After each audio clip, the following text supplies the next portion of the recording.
Start. Yes sir. Good morning student. Good morning sir. Good morning. आज हम कबीरदास जी के दोहे, कबीरदास जी ने लिखा है साखी, साखी के दोहे आज हम पढ़ेंगे। ठीक है। कल हमने पढ़ा था पर्वत प्रदेश में पावस, पर्वतीय क्षेत्र में किस प्रकार वर्षा होती है। उसके कवि थे, कौन थे? सुमित्रानंदन पंत। उन्हें कौन सा कवि माना जाता है? प्रकृतिवादी कवि। ठीक है। अब है कबीरदास जी। कबीरदास जी भक्ति काल की निर्गुण काव्य धारा के प्रमुख कवि माने गए। भक्ति काल की निर्गुण काव्य धारा के प्रमुख कवि माने गए हैं। ठीक है। तो कबीरदास जी का जन्म यहाँ दिया हुआ है। कबीर का जन्म 1398 में काशी में हुआ था। काशी है ना। गुरु रामानंद के शिष्य कबीर ने 120 वर्ष की आयु पाई। 120 वर्ष तक ये जीवित रहे और इनके गुरु का नाम था रामानंद। ठीक है। तो इनका जीवन परिचय यहाँ दिया हुआ है, आपको जीवन परिचय पढ़ना है। हम बात करते हैं साखी की। ठीक है। इन्होंने 3 लिखी पुस्तकें, एक साखी, एक सबद, एक रमेनी। 3 भाग लिखे इन्होंने। एक का नाम है साखी, एक का नाम है सबद और एक का नाम है रमेनी। और तीनों को मिक्स करके रखा गया है, उसका नाम दिया गया कबीर ग्रंथावली। इनके तीनों जो भाग है वो आपको किस में पढ़ने मिलेंगे? कबीर ग्रंथावली, उसका नाम है, हेडिंग है। कबीर ग्रंथावली में 3 भाग है, साखी, सबद, रमेनी। तो हमें यहाँ पर साखी के दोहे पढ़ना है। किसके दोहे पढ़ना है? साखी। साखी शब्द साक्षी शब्द का ही तद्भव रूप है। तत्सम और तद्भव, तत्सम क्या होते हैं? तत्सम क्या होते हैं? एक जन बताओ खड़े होके, कौन बताएगा? हाँ बताओ, अनंत गुप्ता। तत्सम, तत्सम वे शब्द होते हैं जो संस्कृत भाषा के शब्द है। पुराने समय में संस्कृत में उपयोग में लाए जाते थे और आज भी वो संस्कृत में ही उपयोग में लाए जा रहे हैं। जैसे हस्त, हस्त का क्या अर्थ होगा? हाथ। तो हस्त शब्द यदि हम बोलेंगे तो आप समझ जाओगे कि हस्त किसका अर्थ क्या होगा? हाथ। तो पुराने समय में संस्कृत भाषा में भी हाथ को हस्त ही बोला जाता था और अभी वर्तमान में भी हम हाथ को हस्त बोलते हैं। तो हमें समझ में आ जाएगा। तो प्राचीन भाषा के जो संस्कृत शब्द थे वो उसी रूप में आज ही प्रयोग किए जा रहे हैं, वर्तमान में भी प्रयोग किए जा रहे हैं। तो वे शब्द कौन से कहलाएंगे? तत्सम। तद्भव कौन से कहलाएंगे? तद्भव कौन से कहलाएंगे? जिनका रूप परिवर्तन हो गया, जिनमें विकार आ गया, जिनमें परिवर्तन आ गया। जो पुराने समय के जो संस्कृत शब्द थे आज उनका हिंदी में रूप परिवर्तन हो गया, तो वो शब्द कहलाएंगे तद्भव। जैसे नवनीतम, नवनीतम एक शब्द है, क्या अर्थ होगा इसका? क्या अर्थ होगा? नवनीतम का क्या अर्थ होगा? नया दिन। नया, गलत है, प्रतिदिन, गलत है। नवनीतम ये संस्कृत शब्द है। पुराने समय में इसका उपयोग होता था संस्कृत भाषा में, परंतु वर्तमान में इसका हिंदी में आने पर रूप परिवर्तन हो गया। यदि आपको कहा जाए कि नवनीतम लेकर आओ तो क्या लाओगे? कॉफी, गलत। किताब, गलत। मक्खन, वेरी गुड। किसने कहा? ओजस महाजन ने, वेरी गुड। नवनीतम संस्कृत भाषा का शब्द है। पुराने समय में नवनीतम का उपयोग होता था, आज उसका हिंदी में रूप परिवर्तन हो गया। नवनीतम का हिंदी रूप है मक्खन। ठीक है। तो आज आप यदि मक्खन बोलोगे तो समझ जाओगे, पर नवनीतम बोलोगे तो समझ में नहीं आएगा, क्योंकि ये प्रचलन में नहीं रहा। नवनीतम शब्द वर्तमान में प्रचलित शब्द नहीं है। तो ऐसे बहुत सारे संस्कृत शब्द हैं जिनका हिंदी में आने पर क्या हो गया है? रूप परिवर्तन हो गया, तो वो तद्भव शब्द कहलाते हैं।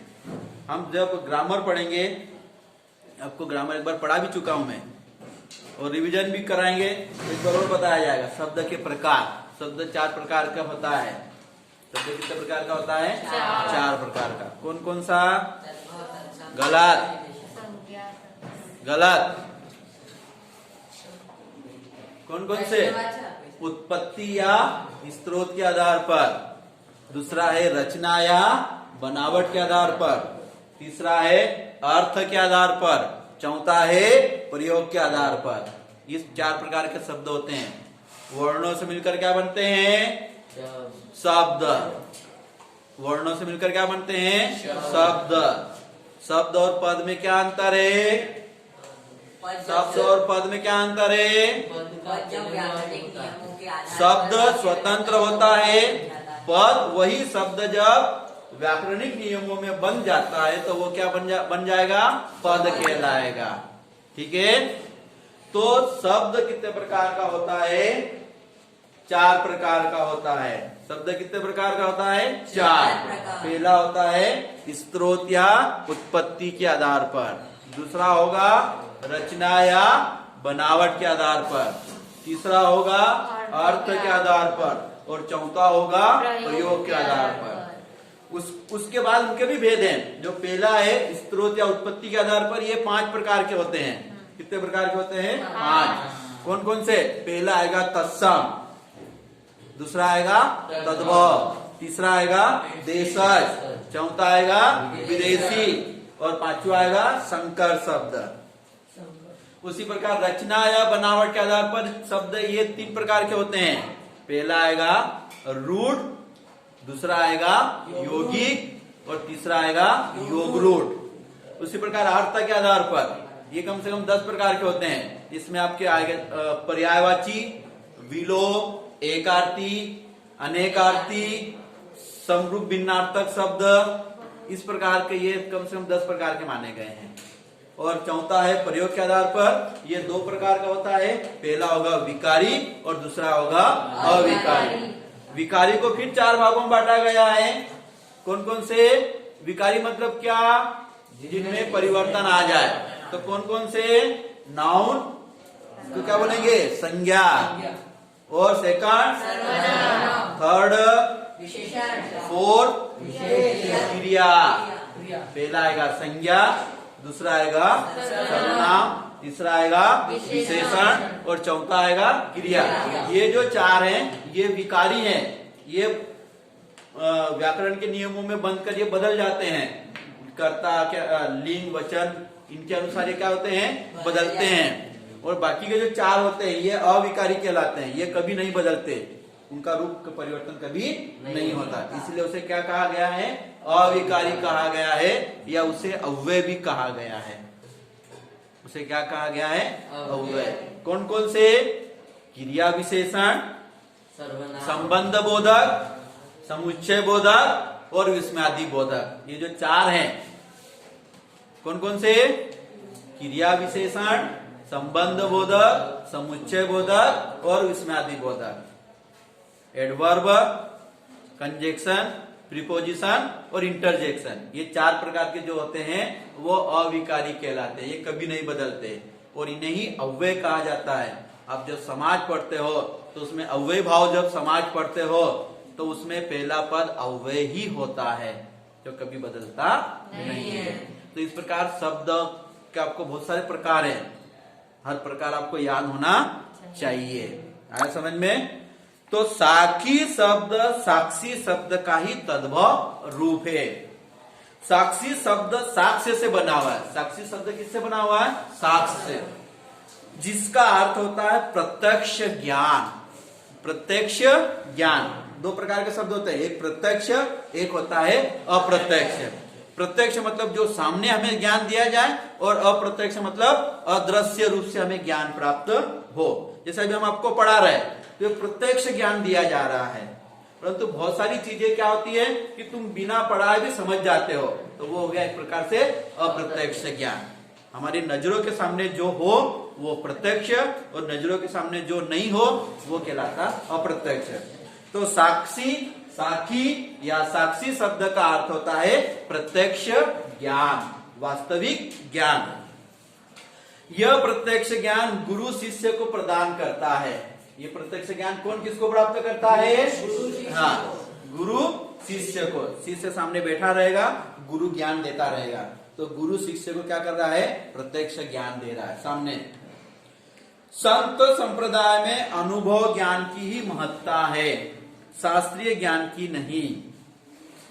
कबीर का अनुभव क्षेत्र विस्तृत था, विस्तृत ने बहुत फैला हुआ, कबीर को बहुत ज्ञान था। कबीर जगह जगह भ्रमण कर प्रत्यक्ष ज्ञान प्राप्त करते थे। कबीर जगह जगह जाते थे, एक जगह पर नहीं रहते थे, घूमते रहते थे और ज्ञान प्राप्त करते रहते थे। अतः उनके द्वारा रचित साखियों में अवधि, अवधि कहाँ बोली जाती है? अवध। अवध कहाँ है? उत्तर प्रदेश, यूपी। राजस्थानी, कबीरदास जी उत्तर प्रदेश में भी घूमते थे, राजस्थान भी जाते थे। भोजपुरी, भोजपुरी कहाँ? बिहार। और पंजाबी, पंजाबी पंजाब। मतलब ये इतने जगह के ऊपर घूमे और इन भाषाओं में भी इन्होंने लिखा। अपनी भाषाओं में, अपनी जब लिखते थे ग्रंथ, उसमें उन्होंने इन भाषाओं का भी उपयोग किया। अवधी, राजस्थानी, भोजपुरी और पंजाबी भाषाओं के शब्दों का प्रभाव स्पष्ट दिखाई पड़ता है। इसी कारण उनकी भाषा को पचमेल खिचड़ी कहा जाता है। आपको प्रश्न आएगा कि कबीर की भाषा को पचमेल खिचड़ी क्यों कहा जाता है? अच्छा, खिचड़ी, खिचड़ी मतलब क्या? सबका मिलन। तुम खिचड़ी बनाते हो घर पर? Yes sir. तो खिचड़ी में क्या करते हो? जो मन में आए वो डाल देते हो। चावल, मूंगफली के दाने, बटले, टमाटर, जो मन में आए वो सब डाल दिया, वो कहलाती खिचड़ी। तो खिचड़ी यहाँ पर पचमेल खिचड़ी का अर्थ है कि इनकी भाषाओं में इन्होंने जो ग्रंथ लिखा उसमें कई भाषाओं का मिश्रण है, इसलिए इनकी भाषा को क्या कहा गया है? पचमेल खिचड़ी, मिली जुली भाषा। कबीर की भाषा को सदुक्कड़ी भी कहा जाता है। सदुक्कड़ी भाषा मतलब जगह जगह घूमते थे साधुओं की भांति और ज्ञान इकट्ठा करते थे और अपने ग्रंथों में लिखते थे, अपने शिष्यों को ज्ञान देते थे।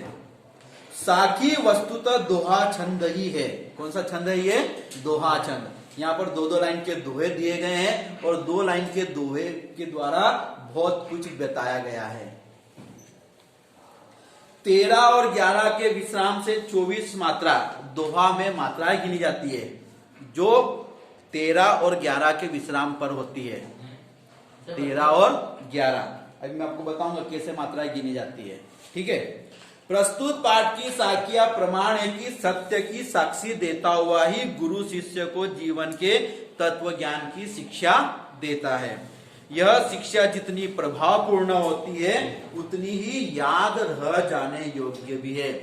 आप इनके दोहे पढ़ोगे, 2 लाइन का दोहा रहता है जो पढ़ने में बहुत ही अच्छा रहता है, आनंददायक लगता है ना। आप इनके कबीर अमृतवाणी के भजन भी है, आप उनको सुनोगे भी, है ना। आप घर में लगाकर सुन भी सकते हो, यूट्यूब पर भी डले हुए हैं। पुराने समय में इसकी कैसेट भी मिलती थी, बॉक्स में लगाकर चलाते थे। आप तो यूट्यूब पर बहुत सारी चीजें आ गए हैं, तो उसमें आपको मिल जाएगी। तो यहाँ पर 2-2 लाइन के दोहे हैं, ठीक है। और इसके देखो शब्दार्थ देख लो पहले, इसमें कठिन शब्द आएंगे। बाणी, बोली को बाणी कहा गया है। आपा, अहंकार, घमंड। कुंडली, नाभि, सबकी नाभि होती है कुंडली। घटी, घट घट में, कण कण में, हम कहते हैं ना कण कण में भगवान है। भुअंगम, भुजंग या सांप को भुअंगम कहा गया। बोरा, पागल होना, बोरा व्यक्ति, पागल व्यक्ति। नेड़ा, निकट, पास में। आंगनी, आंगन में। साबण, साबुन। असित, अक्षर। पीव, प्रिय। मुराड़ा, जलती हुई लकड़ी। ये कठिन शब्द आएंगे इसमें। अब देखो 2 लाइन के दोहे हैं। ऐसी बाणी बोलिए मन का आपा खोई, अपना तन शीतल करे ओरण को सुख होई। ठीक है। ऐसी बाणी बोलिए मन का आपा खोई। अब मात्राएं लगाते चलो, मात्राएं लगाते चलो। लगाते आएगी मात्राएं? नहीं सर।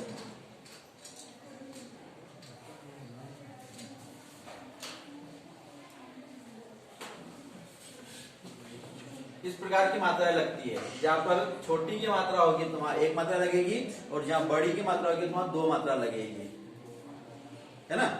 तो देखो एसी में कितनी मात्रा है?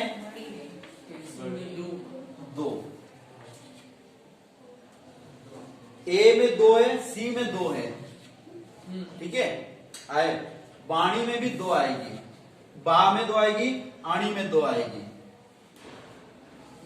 बोलिए में दो आए, वो में दो आएगी, ल में एक आएगी, और ये में दो आएगी। सही, ये में दो, ये में आई की मात्रा है ना, एक ही मात्रा, एक हाँ तो लगेगी, दो मात्रा लगेगी। तो देखो कितने हुई, गिनो, 13 हुई। 2 4 6 8 10 11 12 13। सर एक बार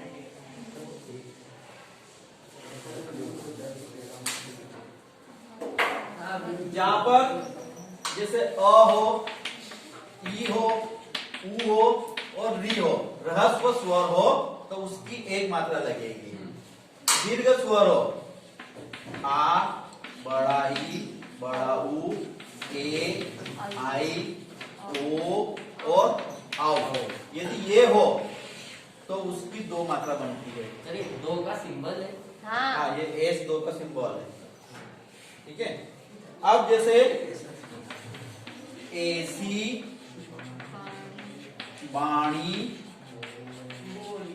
बोलिए, ये कामा, मतलब यहाँ पर विराम दिया जा रहा है, आराम किया जा रहा है। फिर मन का आपा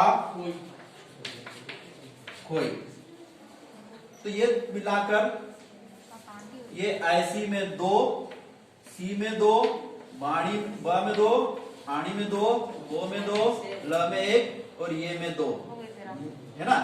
तो ये देखो 2 4 6 8 10 11 12 13, ये 13 हो गए।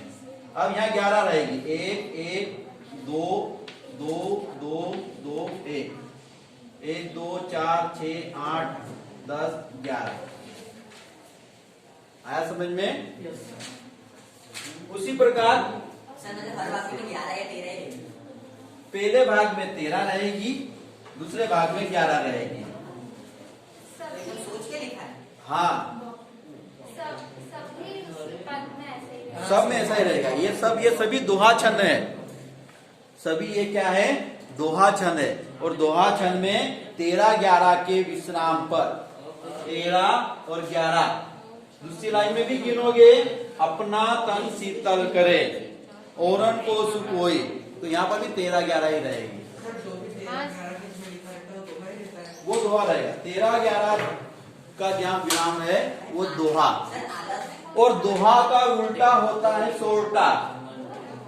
दोहा का उल्टा होता है सोरठा। दोहा में क्या होगा, 13 11 रहेगी तो सोरठा इसका उल्टा हो जाएगा, 11 13 रहेगी। दोहा का उल्टा क्या होता है, सोरठा। दोहा में 13 11 मात्राएं रहेगी तो सोरठा ठीक इसका उल्टा रहेगा, 11 13 रहेगी। तो आपको जीके में या कभी प्रश्न आ जाए कि दोहा का उल्टा कौन सा छंद है, तो सोरठा छंद है। सर एक सोरठा बताओ ना। अब अभी ध्यान आने दो मेरे को, ठीक है। सर जैसे कोई शब्द है जिसमें आधा मतलब कोई सर, फॉर्म में? वर्ड जैसे वाक्य, तो उसमें क आधा है तो आधा उसमें क की छोटी मात्रा, एक मात्रा गिनी जाएगी। एक ही। सर अम में कौन सी मात्रा आएगी? अम में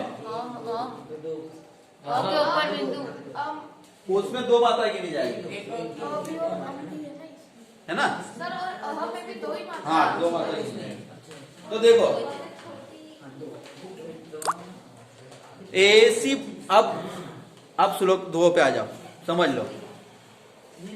ऐसी वाणी बोलिए मन का आपा खोई, अपना तन शीतल करे ओरण को सुख होई। कस्तूरी कुंडली बसे मृग ढूंढे बन माही, ऐसे घटी घटी राम है दुनिया देखे नाही। जब मैं था तब हरि नहीं, अब हरि है मैं नहीं। सब अंधियारा मिटी गया, जब दीपक देखा माही। सुखिया सब संसार है, खावे अरु सोवे, दुखिया दास कबीर है, जागे अरु रोवे। बिरह भुवंगम तन बसे मंत्र न लागे कोई, राम वियोगी ना जीवे जीवे तो बोरा होई। निंदक नेड़ा राखिए आंगनी कुटी बदाई, बिन साबन पानी बिना निर्मल करे सुभाई। पोती पड़ी पड़ी जग मुहा पंडित भया न कोई, एके अक्षर पीऊ का पढ़े सो पंडित होए। हम घर जा लिया आपना लिया मुराडा हाथी, अब घर जालो ताश का जे चले हमारे साथी। ठीक है, तो हम पहले दोहे की बात करते हैं। ऐसी वाणी बोलिए, मतलब हमें वाणी मतलब हमारे मुंह से निकलने वाले वचन मधुर होना चाहिए, मीठे होना चाहिए, कटु नहीं होना चाहिए। आप जितना मधुर बोलोगे आपको भी अच्छा लगेगा और सुनने वाले को भी अच्छा लगेगा। हमेशा जो मधुर बोलता है, जो मीठा बोलता है, उसकी बात को पूरी दुनिया सुनती है, और जो कटु बोलता है, जो कड़वा बोलता है, उसकी बात को कोई सुनना पसंद नहीं करता। यदि आपको आपकी बात मनवाना भी है, आपकी बात किसी के सामने रखना है, तो आप जितना मधुर बोलोगे सामने वाला उतनी तुम्हारी बात को सुनेगा। यदि तुमको किसी पर गुस्सा भी आ रहा है और अपनी बात सामने वाले को बताना है, तो आप उसको प्रेम पूर्वक अपनी बात बताओगे, तो वो तुम्हारा दुश्मन भी होगा तो भी वो तुम्हारी बात को सुनेगा। और यदि आप जोर से चिल्लाओगे, डांटोगे, आप शब्दों का प्रयोग करोगे, तो तुम्हारा मित्र है, तुम्हारा भाई बंधु है, वो भी तुम्हारी बात को नहीं सुनेगा। आया समझ में? तो हमें हमेशा कैसा बोलना चाहिए? मधुर, मीठा और कम से कम शब्दों में बोलना चाहिए। अपनी बात को कम से कम शब्दों में प्रस्तुत करना चाहिए। तो ऐसी वाणी बोलिए मन का आपा कोई, मतलब हमें इतनी अच्छी बोली बोलना चाहिए, हमारे मुंह से इतने अच्छे वचन निकलना चाहिए, मीठे वचन निकलना चाहिए कि मन का आपा खोए, मतलब सामने वाले को भी अच्छा लगे, हमारे मन को भी अच्छा लगे। अपना तन शीतल करे औरन को सुख होई, मतलब हम अच्छे वचन बोलेंगे, मीठे वचन बोलेंगे, मधुर वचन बोलेंगे, तो हमारे मन को भी शांति मिलेगी। और औरन मतलब दूसरे, औरन का अर्थ होता है दूसरा, जो हमारी बात को सुन रहा है, औरन को सुख होई, सुनने वाले को भी सुख मिलेगा। और यदि वो तुम्हारी बात तुमको पसंद भी नहीं करता है, परंतु तुम्हारी वाणी यदि अच्छी है, मधुर है, तो तुम्हारी बात को कुछ सेकंड के लिए सुनना जरूर पसंद करेगा। तो हमें हमेशा क्या करना है? मीठी वाणी बोलिए मन का आपा खोई, औरन को मन का आपा खोई, अपना तन शीतल करे औरन को सुख होई। दूसरे अपने आप को भी सुख देना है और दूसरे को भी सुख देना है, तो हमारे मधुर वचन निकलना चाहिए मुंह से, और हमें सोच समझकर बोलना चाहिए, क्योंकि मुंह से निकले हुए शब्द वापस हम नहीं ले सकते। आया समझ में? बंदूक से निकली हुई गोली, धनुष से छुटा हुआ बाण और मुंह से निकले हुए शब्द वापस नहीं आते, वो जाएंगे तो सामने वाले का नुकसान ही करेंगे। तो हम बंदूक की गोली और धनुष से निकला हुआ तीर, इसको हम नहीं कर सकते, पर हमारे मधुर वचनों से हम दूसरे को सुख पहुंचा सकते हैं। बंदूक की गोली से और धनुष से निकला हुआ तीर हमेशा दूसरों को क्या करेगा? चोट ही पहुंचाएगा, नुकसान ही पहुंचाएगा। परंतु हमारे मुंह से निकले हुए शब्द, यदि आप अच्छे वचन बोलोगे, मीठे वचन बोलोगे, तो सामने वाले को चोट नहीं पहुंचेगी, उसको क्या मिलेगा? सुख मिलेगा। परंतु आपके मुंह से यदि गलत शब्द निकलेंगे, तो आपके वो शब्द भी किसके समान हो जाएंगे? बंदूक की गोली के समान, धनुष से निकले हुए तीर के समान। तो हमें हमेशा कैसा बोलना है? मीठे बोलना है, मधुर वचनों का प्रयोग करना चाहिए, चाहे वो हम सुनने वाला हमारा प्रिय मित्र हो, परिवार का कोई हो, या चाहे हमारा दुश्मन हो, सबके सामने हमें मधुर शब्दों का ही प्रयोग करना चाहिए। हाँ भाई बोलो। सर औरन को सुख होई में तो 12 मात्रा है, औरन नहीं सर जा रहा है, मैंने भी ठीक है, अभी मात्राओं पे ध्यान नहीं देना, अभी अनुवाद पे हम बात कर रहे हैं। हाँ सर पहले तो वो दूसरा दोहा था ना, ऐसी वाणी बोलिए मन का आपा कोई औरन को शीतल करे आप। हाँ, वो उसमें कुछ शब्द बदल भी जाते हैं, तो सर एक सुनने में बोलने में कभी कभी ये बात अलग हो जाता है। नहीं सर, मतलब 9th में या फिर 8th में वाला धोखा था और हाँ। वाला है, तो सब बदला किसने? बदला नहीं, वो तो वही है, शब्द का मीनिंग वही निकल रहा है, शब्द का मीनिंग वही निकल रहा है। लिखने वाला व्यक्ति जो अलग अलग पुस्तकें लिखता है, कोई अलग शब्द का उपयोग करता है, कोई अलग शब्द का उपयोग करता है, मीनिंग वही निकलता है। हमेशा आपने यही सुना होगा कि ऐसी वाणी बोलिए मन का अपाक होए, ओरण को शीतल करे आपहु शीतल होए। यहाँ पर वही है, थोड़ा उसका शब्द बदल गए, बाकी मीनिंग उसका वही निकल रहा है। ठीक है। अब दूसरा है कस्तूरी कुंडली बसे मृग ढूंढे वन माई। कस्तूरी क्या होती भाई? एक सुगंधित पदार्थ जो कहाँ पाया जाता है? हिरण की नाभि में। पर इस बात का ज्ञान हिरण को नहीं होता। जंगल में जैसे जिधर से हवा आती है कस्तूरी की खुशबू फैलती है, और हिरण उस कस्तूरी को पाने के लिए जगह जगह दौड़ता है, और इतनी तेज दौड़ता है, और तेज दौड़ते दौड़ते वो अपनी जान तक दे देता है, पर उसे वह कस्तूरी कभी नहीं मिलती। कारण क्योंकि जो कस्तूरी उसके पास में है, इस बात का ज्ञान हिरण को नहीं है। उसी प्रकार हम मनुष्य भी है, भगवान हमारे मन में बसे हुए हैं, पर हम क्या करते हैं? हम भी हिरण के समान हैं। हम भी भगवान को पाने के लिए जगह जगह जाते हैं, मंदिरों में, मस्जिदों में, चर्च में, गुरुद्वारे में, चार धाम की यात्रा पर, मक्का मदीना की यात्रा पर, और जिसके भी जान है भगवान, वो जगह जगह जाते हैं भगवान को खोजने। जबकि वास्तव में भगवान कहाँ है? हमारे मन में है, कण कण में भगवान बसे हुए हैं। हम जहाँ पूजा करें, हम उसको वहां भगवान मान सकते हैं।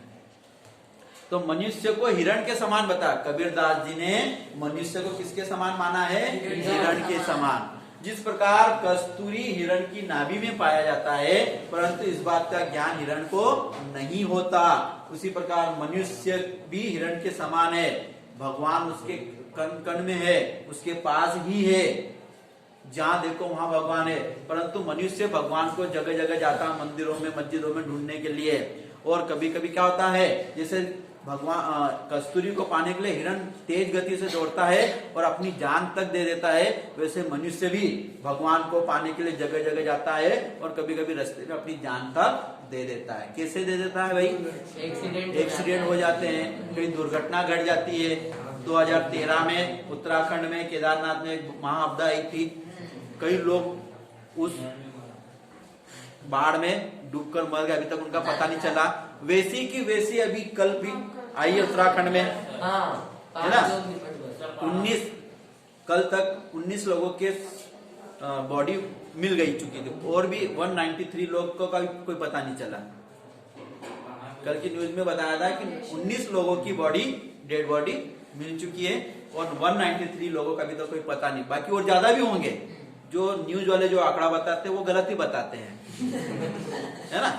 ज्यादा रहता है, पर जितना उनको पास वास्तविक स्थिति में जो, मतलब हम प्रत्यक्ष ज्ञान की बात कर रहे हैं, तो जितना हम आंखों से देख पाते हैं उतने हम आंकड़े, न्यूज वाले भी आंकड़े दे पाते हैं। बाकी और भी दूसरी चीजें रहती है, किसी का रिकॉर्ड नहीं रहता है, या कोई किसी का पता ही नहीं चलता है, तो उसका रिकॉर्ड नहीं मिल पाता है ना? तो वास्तविक आंकड़े तो अभी तक किसी को पता नहीं रहता है। एक काल्पनिक आंकड़ा न्यूज वाले भी देते हैं कि इतना हुआ, उससे ज्यादा ही होगा, कम नहीं होता है। तो भगवान हिरण की भांति मनुष्य भी जगह जगह जाता है भगवान को ढूंढने के लिए, मंदिरों में, मस्जिदों में, चर्च में, गुरुद्वारे में, परंतु वहां उसे भगवान नहीं मिलते।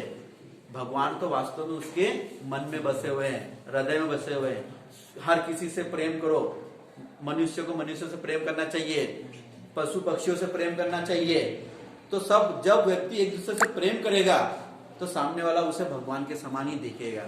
तो हमें क्या करना है? हिरण की तरह नहीं बनना है। हमें मनुष्य को समझना है कि भगवान तो कण कण में है, अब जहां मानो वहां भगवान है। पूरी दुनिया बार बार क्यों हाथ ऊपर करता है? पूरी दुनिया यही एक दूसरे को मान ले तो सब एक दूसरे के लिए क्या है? भगवान के समान है। हम एक दूसरे की जब मदद करेंगे, मुसीबत में जो हमारी मदद करे वो हमारे लिए भगवान के समान है। मुसीबत में आप यदि किसी की मदद कर रहे हो तो आप उसके लिए भगवान के समान हो। मनुष्य ही मनुष्य की मदद करता है। आपने 9th में पढ़ा होगा क्या पढ़ा होगा? क्या? क्या पढ़ा 9th में? मनुष्य ही सब कुछ है, मनुष्य ही चोर है। मनुष्य नामा पढ़ा था? हाँ सर। आदमी नामा। मनुष्य ही चोर है, मनुष्य ही पुलिस है, मनुष्य ही किसी को ज्ञान दे रहा है तो गुरु है, कोई ज्ञान ले रहा तो मनुष्य ही शिष्य है। मस्जिद में जो नमाज पढ़ा रहा वो भी मनुष्य है, जो वहां ज्ञान ले रहा है वो भी मनुष्य है, जो जूते चप्पल चुरा रहा है वो भी मनुष्य है, जो उनकी देखभाल कर रहा है, जो उन पर नजर रखे हुए पुलिस, वो भी मनुष्य है। सब कुछ मनुष्य ही है। तो हमें मनुष्य ही मनुष्य को हम समझना चाहिए। तो मनुष्य ही सब कुछ है, परंतु मनुष्य इस बात को समझता नहीं है। कस्तूरी कुंडली बसे मृग ढूंढे बन माही। कस्तूरी हिरण की नाभि में पाया जाता है, परंतु इस बात का ज्ञान हिरण को नहीं होता है, और उस कस्तूरी को पाने के लिए हिरण जगह जगह दौड़ता है और अंततः अपनी जान तक गवा बैठता है। तो यहाँ पर हिरण के माध्यम से, कस्तूरी के माध्यम से कबीरदास जी ने मनुष्य को शिक्षा दी है। इस दोहे से हमें क्या शिक्षा मिलेगी? कि हमें हिरण की तरह नहीं बनना है, हमें सबसे प्रेम करना है, हमारे लिए सब एक समान है। हम जिसकी मदद कर रहे हैं उसके लिए हम भगवान हैं, और कोई हमारी मदद कर रहा है तो हमारे लिए वो भगवान है। चाहे वो पशु हो, पक्षी हो, जानवर हो, कुछ भी हो, मनुष्य हो, हमें एक दूसरे की मदद करना चाहिए।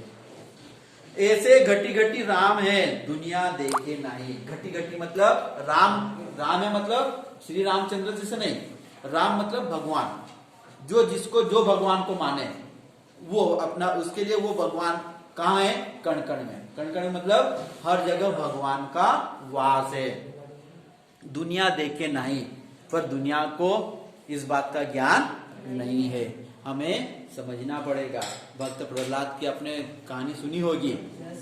उसके पिताजी ने कहा था कि तुम्हें कहाँ कहाँ भगवान दिखते हैं? बोले मुझे सब जगह भगवान दिखते हैं, आप में भी मुझे भगवान दिखते हैं। तो उन्होंने कहा था खंबे में दिखते हैं? बोले हाँ खंबे में दिखते हैं। तो उन्होंने खंबे को फोड़ा तो वहां से भगवान निकले, जबकि वो खंबा तो क्या था? निर्जीव था। तो जैसे ही खंबे को फोड़ा गया, भक्त प्रहलाद को हर जगह भगवान दिखते थे। भगवान विष्णु के परम भक्त माने गए हैं, हर जगह उनको भगवान दिखते थे। खंबे में भी उनको भगवान दिखते थे। अपने पिता ने उनको बार बार मानने की कोशिश की, परंतु पिता को कभी उन्होंने अपना दुश्मन नहीं माना। पिता में भी उनको भगवान ही नजर आते थे। तो खंबे को तोड़ा तो वहां से भगवान नरसिंह जी निकले और हिरण्यकश्यप का वध किया, क्योंकि हिरण्यकश्यप को यह वरदान था कि न तो वो मानव के द्वारा मरेगा, न वो जानवर के द्वारा मरेगा। तो भगवान विष्णु ने ऐसा रूप लिया जो आधा मनुष्य का था, आधा जानवर का था। न वो दिन में मरेगा न रात में मरेगा, वो मारा गया इवनिंग टाइम, संध्या के समय, जो न तो दिन होता न रात होती। वो न घर के बाहर मरेगा न घर के अंदर मरेगा, उसे मारा गया दरवाजे की डेली पर बैठकर, जो घर के न तो अंदर होती न घर के बाहर होती।